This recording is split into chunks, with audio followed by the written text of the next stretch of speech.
Idemo sada uživo u Krokapovu dvoranu gdje nas čeka naš legendarni borac. On će nam reći što misli o svom novom protivniku. Tamo je i Stipe Sladoljev. Pa prije 17 dana je otkazao borbu Wanderlei Silva protiv Mirka Filipovića na Grand Prix Rajzinovom, a evo tek danas, 10 dana uoči tog meča, Mirko Filipović službeno je dobio novog protivnika, to je Mohamed Laval, Amerikanac. Mirko, treba i King Mo odati priznanje da je prihvatio tu borbu samo 10 dana prije, a imao je prije 3 dana jednu borbu.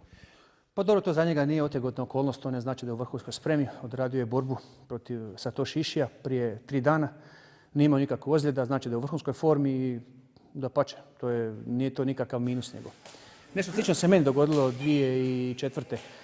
U drugom mjestu sam imao borbu protiv Yamamoto, ako se ne varam, a 2 tjedna sam ostao u Tokiju, nisam ni putovao i nakon 2 vikenda sam se borio protiv Rona Watermana. Tako da je i bilo mi, nisam imao nikakvih problema i nokautirao sam jednog i drugog.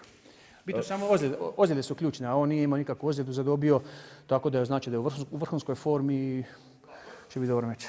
Bilo bi fantastična stvar uzvrat protiv Wanderleia Silve, još jedan treći, da bude prava trilogija, ali Mohamed Laval je također vrlo opasan protivnik, čak možda i opasniji, jel je? Pa nije čak možda, Laval je neusporedivo opasniji od Wanderleia Silve. Puno bolji, kvalitetniji borac.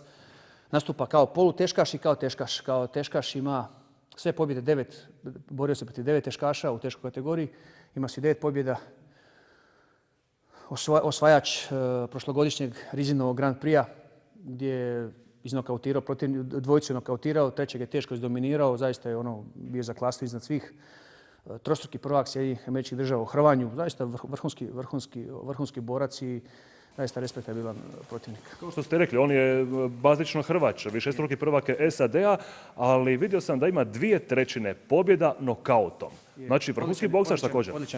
Odličan boksač, ima bombu u ruci, morat ću biti oprezan. Iako sam se dobro spremio, kamp je cijeli prošao odličan i...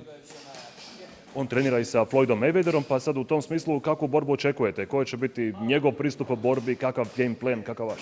Pa definitivno će me pokušati srušiti u parter. Da će ići odmah na rušenje ili će čekat možda prvu rundu. Neće, iako samo 2 runde se borimo, nema tu puno vremena za kalkulacije. Ali da će on pokušati mene srušiti, definitivno da. Da li će mu to biti, da li će na taj način moći ostvariti prednost, ne znam.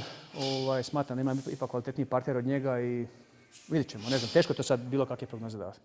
Nije ni vama se bilo lako spremiti. Spremali ste se za Wanderleia Silvu, sad za Lavala, također 2 tjedna prije. Nije ni vama lako se spremiti za ovaj meč. Pa nije.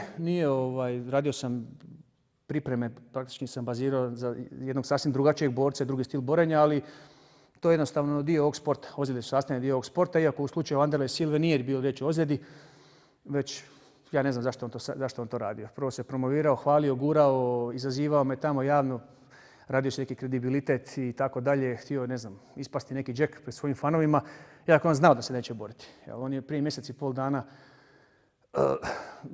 najavio dolazak u Milano na Bellator koji se održao prije 2 tjedna. Mislim, on je znao da se neće boriti. Ja se spremao za meč, to ne bi najavljivao. Da se spremao za meč, ne bi uz pola priprema išao na drugi kraj svijeta i tako dalje. Ali sad je tu Mohamed Laval, dakle za 10 dana četvrtfinale Rajzinovog Grand Prix-a, a sve ćete moći gledati u programu Nove TV i na portalu Gol.hr. Budite s nama. Bio je ovo Stipe Sladoljev.